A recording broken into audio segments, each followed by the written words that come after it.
Hey everybody, what's up? Jess here, Arrow Jam Farms, and as you can see, we have a 10-foot brush cutter. Now I picked this up at a local auction. Basically bid on it and won it over the internet. Even though it was a local auction, I wasn't able to actually go out to the auction that day. But like most of the auctions nowadays, they have an online platform also that allows you to do some bidding. So I got this home yesterday. Didn't really have a whole lot of time with it last night, so I've been messing with it today, just kind of seeing, what kind of repairs I'm gonna have to make. Because, as you know, with typical auction brush cutters, though, they're usually problem cutters, or things that are wrong with them that people don't want to fix. For whatever reason, money, whatever, time. They'll just kind of get them going good enough to get to the auction and then kind of let everybody, or kind of let other people, take the problems. So that's kind of what you run into on the auction. You kind of got go into it knowing that. And but really, so far, I haven't seen any major issues. But we can walk around and take a look at it right quick. So you can see kind of where the blades have hit, probably where they were brush hogging, hitting stumps or other obstacles and things like that. And those blades will come up and hit this top deck and cause that. That's on both sides. Gearboxes appear to be okay. The output shafts, seals appear to be all right. They do have oil in them. But I'll show you something underneath one of these. I think it's that one there here in just a second. So you can see the blade on this side's hit. Hydraulics work. It will lift up. See if I can get in here and show you. Well, I'll tell you what, let me just lift it up. We'll take a look at it. So this hydraulics here did have a little bit of a leak. And I think it was just coming out of this plug. It wasn't sealed off very good. So I put some liquid thread sealing on there and got that sealed back, so it should be good now. The actual hydraulic hose connection was a little bit loose, so I tightened that up. So we should be good on the hydraulic hose. That seems to lift good, lift fine. All that mechanism is all right. And this particular cutter is a Howse HD10DA, if you're looking at one of these. This may be a little hard to see under here, but I can see just kind of an oil film above this stump pan. They call them a flywheel, I believe, in their parts diagram, but it's above this flywheel. I see a little bit of oil, and usually what that is an indication of the seal leaking, your output seal on the bottom of that gearbox. This one over here doesn't have that, so I know it's good, but their flywheel on this one is a little bit bent up. Still probably should work fine. I'll try it. If it looks like it's out of balance a little bit, then I may end up having to take it off and straighten it up as best I can, or just ordering a new one. This flywheel is a little bit bent up, but not near as much as that other one over there. Main thing with this one that concerns me is that oil film. But again, that's kind of what you run into on these auction buys. Most of the time these seals will leak and people see that, and so they will send it to the auction instead of fixing that seal, because it is kind of a pain in the butt to fix. Like I said, that is fixable. Kind of a pain, especially on a cutter this big. It's harder to flip it over. But my main deal right now is this PTO shaft. It is actually stuck. Now I pulled it out a little bit last night. I didn't have a whole lot of time to mess with it. Like I said, I got dark on me. So what I did is I see a little strap here on the end of that yoke. I had a chain lever hoist wrapped around this back axle and was pulling it out. So it was coming out. It's just hard to do by hand. So I think what I'm going to do is go ahead and take this end off, get the shaft off altogether, and then try to tied up somewhere and mess with it. And my suspicion is this shaft may be bent. I'm thinking it may be this internal right here. And I say that because someone's already been beating on it, looks like. And there are welds on this one. I don't think those are factory, but I could be wrong. And you can actually kind of tell there's a little bit of bend in that, or it looks like there's a bend. I don't know if that's true or not, but it looks like it's bent just even right here. So I'm gonna mess with that a little while, and then other issue is I think this seal right here may be leaking a little bit. That one should actually not be a big deal to replace at all. Just have to, I'm gonna have this off anyway. I'll take these washers out, or these bolts out, and then should just be able to pull that seal out and stick a new one on there.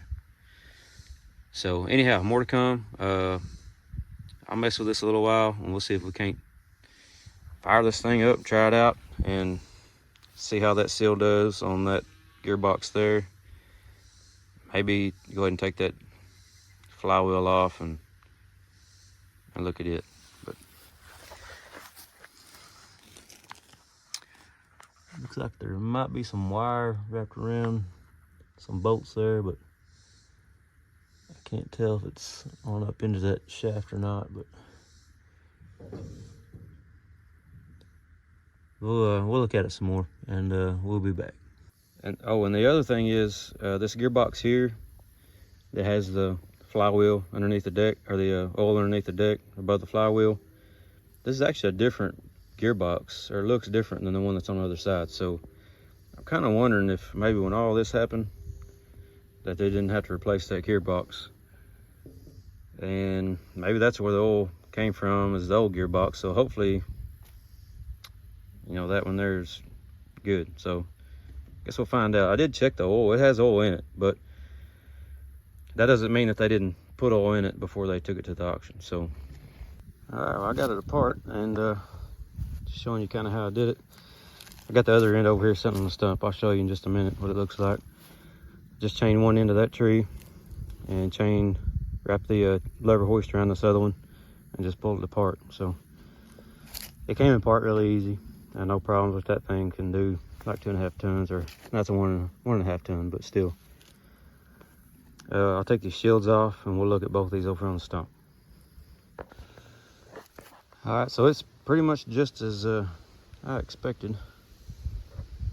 Now the outer shaft, maybe just a slight bend that right here.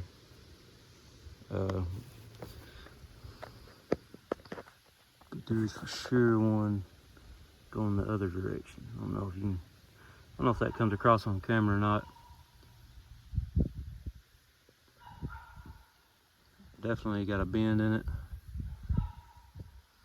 Now the other one is a lot more obvious. So that's no good. That's why this was stuck together. I know I can buy inner and outer tubes separately. So the thing to do may be just try to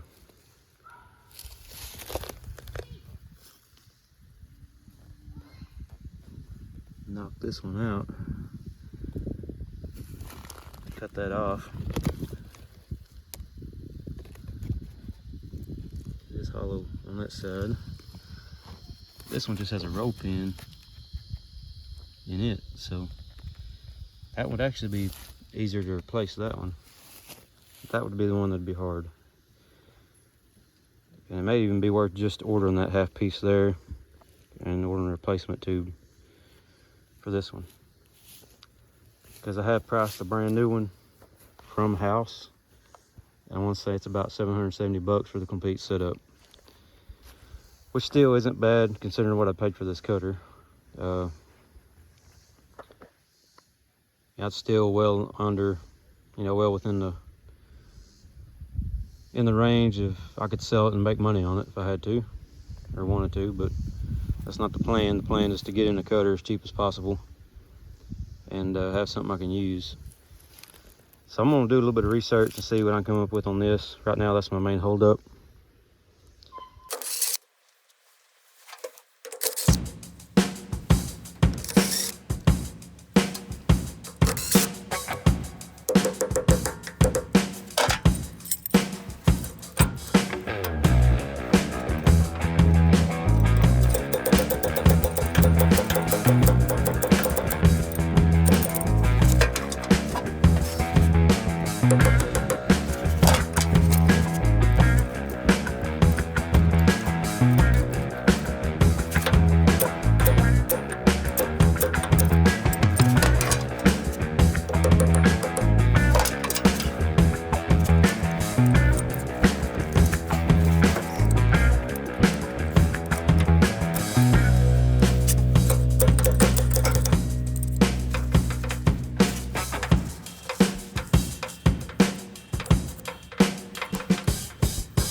can see I replaced that front seal on that one.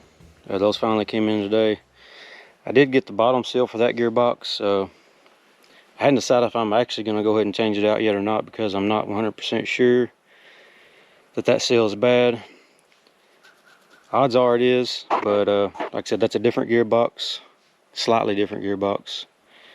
So that actually may have been fixed already.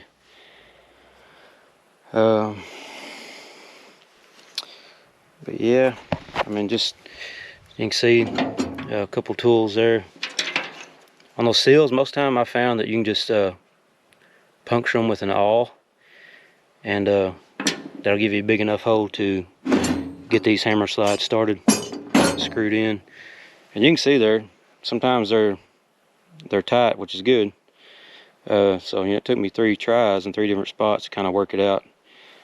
And that's just something you got to do every once in a while. Sometimes I pull a seal and it just pops out first try. And then other times you may have to get on that thing 4 or 5 times and to get it out. So go ahead and top that gearbox back off, or top that one back off, and we'll see if I got our leak fixed there. Probably really won't know until I run it. I have some drive shafts ordered. I'm gonna go ahead and just try to replace those and use the same yokes that I had and slip clutch. And so we'll see how that goes. And I did get a jack today finally, so we're good there. Getting a lot closer to getting this thing fired up. So my shaft should be in here in a couple of days, and then I may go ahead and work on getting those other shafts out, and we'll be ready to fire this thing up. I mean, there's definitely a leak, but I mean, it's not just pouring out of there right now. So, the question is, do I run it or go ahead and change it? I mean, I've already got the flywheel off, as they call it. I call it a stump jumper. And I should just have to take about 4 bolts off right there, and there's a little flange that'll come off. And then on the other side of that flange is the seal. So,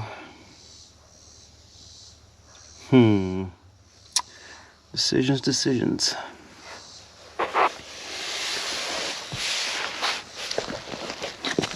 I mean, I do already have the seal and this off, so I'm thinking I'll probably just go ahead and replace it. Now, the reason I took these off is because they were loose, and I didn't know if that was because someone just maybe had unloosened this off thinking they were going to change the seal and didn't.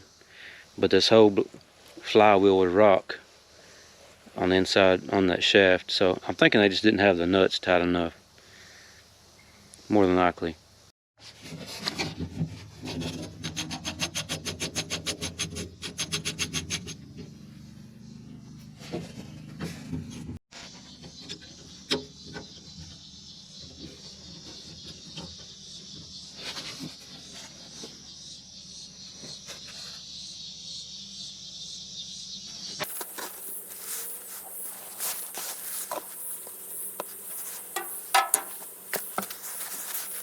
To get this flange to move, I stuck a punch in one of these holes and hit it with a hammer till it started spinning.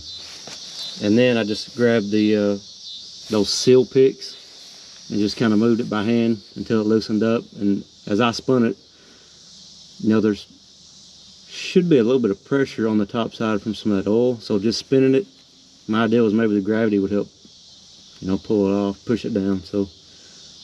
And that is the case. There was some water running out of that at first. I don't know if you could tell. Get you up a little closer.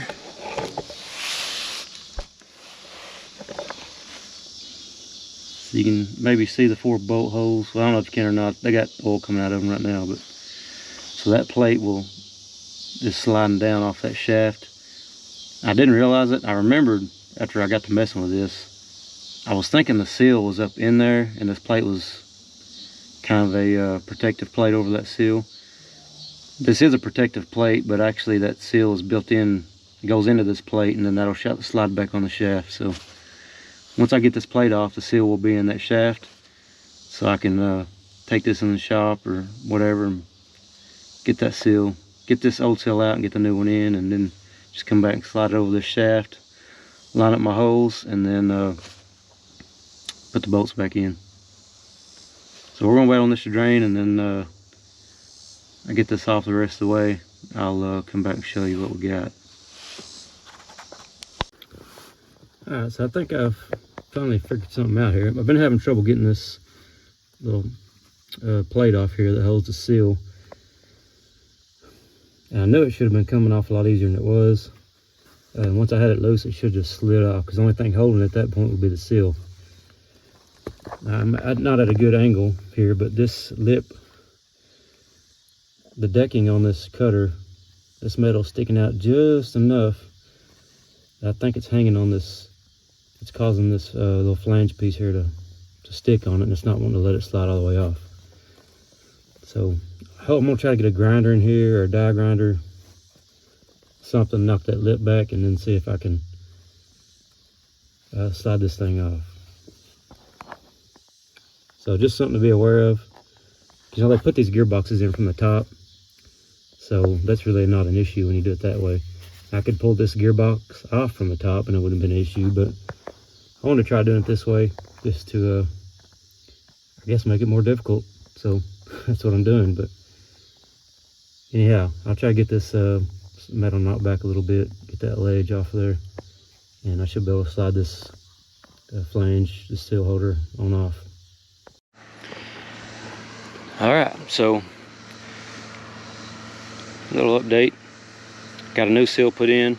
I did get this flange out, and it was just as I suspected. There was just some metal there on the bottom of the deck itself that was preventing that flange from coming off. Otherwise, it would have just slid right off. So I've got a new gasket on here, got a new seal in here. So yeah, we'll get this put on, and then throw the stump jumpers back on. I'm not gonna worry about welding any of this stuff up. It's just probably gonna break again. And the pan is held on by these bolts also, so the pan is not just gonna come off. If it does rattle or shake or something like that, then I may come back and do something. But like I said, these welds are broke. Not all of them are, but I mean, it's eventually probably gonna happen again. I did hit my blades with a grinder, just sharpen them up, so it's already had it out anyway. But other than that, the blades look pretty good. This stump jumper over here, that one I had a tough time getting that castle nut off because some of the threads were boogered up pretty good. So I probably have to hit those threads with a little thread restore tool or a thread file or something like that if I've got one for this thread. It's kind of a weird thread. It's these spindle nuts are like a one inch. It's a 1 inch diameter, but it's a 14 thread, but it's a weird 14. It's kind of a fine thread. I think it's called a UNS, Unified Special, something like that. So not real common. You can't just run to the auto parts store and get a tap and die, or hardware store and get a tap and die for this type of thread. So I may, if I can't clean it up, then I'll just have to order a tap or a die and then maybe clean it up that way, or just chop off. There's a bunch of bolt left, so I've got some room probably to chop off a bottom 1/4 to 1/2 inch and just clean up that, bevel that edge, and then maybe I can be able to screw it on then, but we'll see. I did get 2 new castle nuts. I found those. You can actually find the nuts, you just can't find the taps and dies and things like that. So anyhow, we'll get this flange put back on and hopefully get this thing wrapped up today, and maybe go try it out. But yeah, what I used, I got one of these little M12 die grinders. Man, this thing is pretty handy. And then, with that, I was able to get up in there and grind out that flange. Then once I did that, she popped right out.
All right, one down and one to go.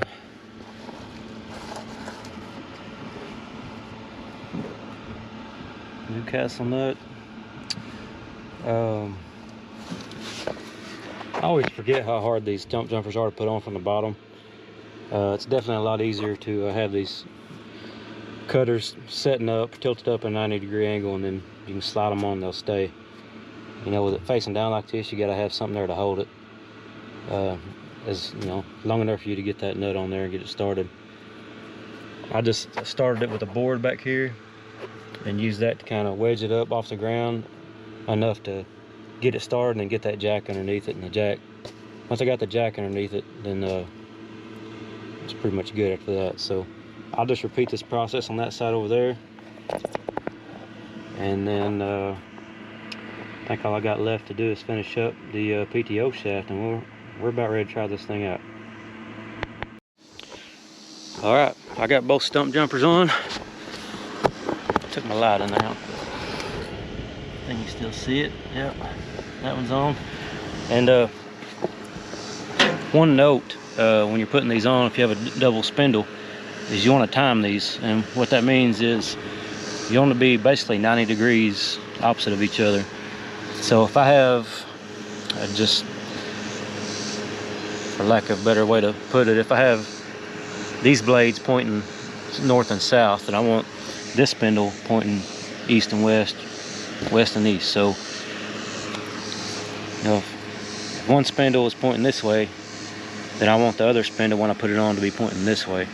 And that way when they're rotating, those blades don't hit. So just a little note there, I almost forgot to do that, and I remembered there at the last second. But I did have a little bit of trouble with the threads on this one, like I was talking about. And I just used a little thread tool and a thread file. And I did put anti-seize on the spindles, just because I like to be able to get things off in the future if I need to. You know, inevitably these spindles, you know, they're going to get rust and dirt and gunk in there, and they can be hard to take off. If you've ever messed with one of these, you know what I'm talking about. A lot of times you can get the nut off, but then you have a hard time getting the stump jumper off because it's stuck to the spindle. So hopefully that will remedy that. So anti-seize, highly recommend it. I'm a big believer in this stuff right here.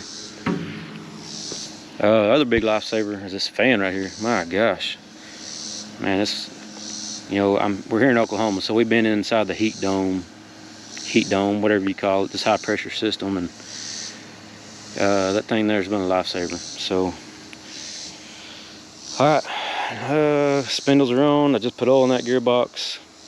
Let me step over here and I'll show you the PTO.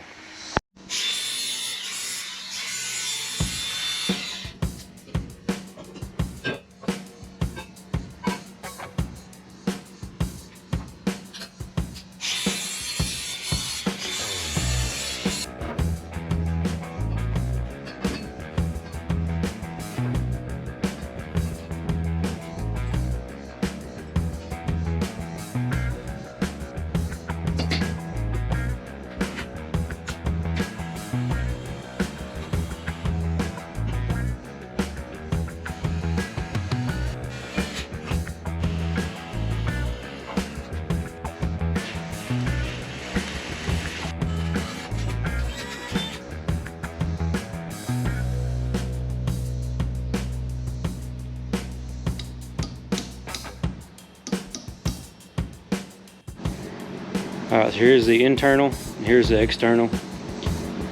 Now this is a number 6 or 6 series, and when you're looking at these, they'll have the dimensions. You know, they give you, I think, this width right here from the flat out to this other part here. And I think these are called tri-lobe. This is Euro cardan or Euro cardan, however you say it, style. Been around for a long time. And if you notice, like I said, they're tri-lobe, almost like a triangle type. This one of these has a flat side, and that would be this one right here. So it can only go together one way, and it will only fit in those yokes one way. So it's really hard to get it wrong. So like I said, this is a number 6 or 6 series. The internal I thought was pretty interesting because they had a 6 series, which is actually a 5 to 6. So it would work for either a 5 or a 6. And then they had a 6, 7. So a 5, 6, and 7 actually has the same dimensions and will slide down in, you know, a 5 or 6 or a 7 external. The difference is this thickness right here. So it makes up the difference of that thickness by going, you know, by widening that and making that wall thicker towards the inside. So you still have the same dimensions, you know, on the outside, but you get a thicker wall. So I actually ordered this, I ordered the 6, 7 internal shaft. So maybe that will give me some more, you know, strength there, because this is a little bit thicker than just the 5, 6. And you can see it still will slide down in there, just like that. So, and there you have it. So I thought that was pretty interesting. That's the first time I had ordered a 6, 7 internal shaft and using that with a number 6 external. But like I said, it's just going to add more strength to this shaft and prevent it from twisting. So next up is the internal. I'm waiting on a few parts to come in. Like I said, the yoke and a new the cross bearing or universal bearing, whatever you want to call it, U-joint bearing. When dealing with PTO shafts, it's often labeled a cross bearing, cross kit. So waiting on that to come in. and then we'll be able to get this shaft back together and it will be done. Alright, I got both halves of the PTO done. So this is the one you probably seen me working on. I didn't get any video of the other end, but it was the same way. Now on this one I did put in a new cross bearing. I'll have to make sure and grease that. And there's a lot of videos out there on how to press these bearings out or beat them out. I've done it a lot of different ways. My preference is a press of some sort. I have beat them out before and it works, but you know, you get a little bit more finesse with a press. And this time I used the arbor press. I have seen guys use a ball joint press, and that seemed to work pretty good. And just like the outer shaft right here, I had to use the grinder and a flapper wheel to take away some material to get that to fit in there. Then drilled a 3/8 hole with a 3/8 bit and put that roll pin in there. And so now all I should have to do is grease up that inner shaft, make these together, and stick it on the bush hog. And I think at that point we are ready to try it. So I'll get this greased up, put back together, and then hopefully this evening we'll try this thing out.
Well, all right, there we go. Not a real big area here, but thought that'd be a pretty good test. It was full of dog fennel and pretty thick grass. Also had a lot of pretty big saplings and stuff in it down here that I didn't realize they was that big. I have neglected this area here for a couple years now, and man, it doesn't take long for this stuff to start to take over. And this is down here in the little corner of the hay meadow. Usually during the spring, this area is real wet, so it actually doesn't get cut, especially down in here. So I usually don't cut it, and then weeds pop up in it, and I don't cut it a second time. So hopefully I can kind of keep it cleaned out and get some good grass going in here and cut it along with the rest of it. I don't know how well you can tell on camera, but we're actually in a flash drought, and the hay meadow is actually a lot more brown than what it should be. So we desperately need the rain. You know, a couple inches wouldn't hurt.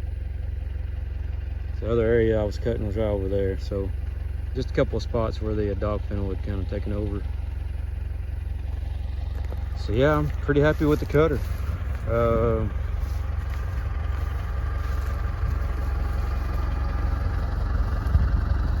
One other very small issue I found is if I hit this cylinder too hard, raising it up, you know, going out, the vent actually bleeds hydraulic oil out, and it sprayed out quite a bit. So you can kind of see what looks like oil's kind of spilled right here, and of course the dust is covering it right now, but that's what it is. It's spraying out that vent. So odds are I've got a leaking seal or O-ring in the piston. It's leaking by on that cylinder. That's not a big deal. You can buy rebuild kits, or I may just take it apart and see if I can figure out what size O-ring or whatever's in there and then rebuild it. Should be an easy fix on that one. But everything else worked great. Did leave a few stragglers here and there, but I think that maybe because just how thick the dog fennel was. And then plus running over, a lot of it I think that was the stragglers is where I may have ran over with my tires. You just can't get away from that. The dog fennel's tall enough and mature enough that it lays over, and then it starts to stand back up, yeah, after you run over it and that the brush hog passes over it. But still kind of cuts the tops off, but you get a few stragglers here and there. But overall it looks good, cut good. Pretty happy with the purchase. So I don't know exactly how much I'm into this for. I gave $2,000 for the brush cutter, and then plus seals, maybe another you know, 40 bucks, and then another couple $100 for the drive shaft material. So yeah, I'm still well under $2,500 for a 10-foot cutter, and these things are MSRP I know is over $12,000 new. I don't know what you'd actually get it from at the dealer, but you know, I'm still well worth it in my opinion, even though, you know, the work I had to do to it, a little bit of money into it, not much. So definitely more economical than going and buying a new one. All right, y'all, I think that's it for this video. Thank y'all for watching. Thanks for sticking around, and definitely pretty happy with the deal I got on this. And you know, after a little bit of work, I got a pretty decent little brush cutter here. So anyway, hopefully you enjoyed that. If you did, give me a big thumbs up, click that subscribe button. God bless, and we'll see you on the next one.